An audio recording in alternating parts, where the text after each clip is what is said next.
ప్రశ్నగాన్ని support చేస్తున్న ప్రకాష్ రాజ్, నేను నిన్ను క్వశ్చన్ అడుగుతున్నా, ఇలా మాట్లాడడం ఏ విధంగా కరెక్ట్ వాడు? పవన్ కళ్యాణ్ నోట్లో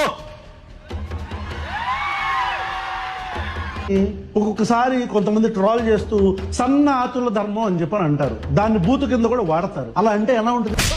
సొంత రాజ్యంలో తరిమించుకొని రాముడు అని చెప్పనంటే ఎలా ఉంటది? రామాయణంలో అరే నా కొడక, రామాయణంలో సీతను వదిలేసిన రాముడు గురించి నువ్వు చెప్పి అది చేపించరా ఈ రోజు.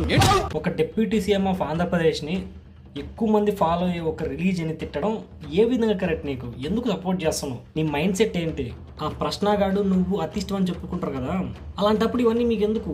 పోనీ పవన్ కళ్యాణ్ గారు ఏ రోజన్నా ముస్లిమ్స్ కానీ క్రిస్టియన్స్ కానీ ఇతర మతాలు కానీ తిట్టాడా?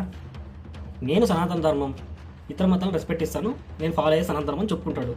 దాంట్లో తప్పేముంది? మీరు ఎంత పచ్చిపూతులు తిట్టాల్సినంత అవసరం ఏముంది ఫేమస్ అవడానికే? లైఫ్ నాశనం చేసుకోవడానికి అంతే. మీకు అర్థం కావట్లా.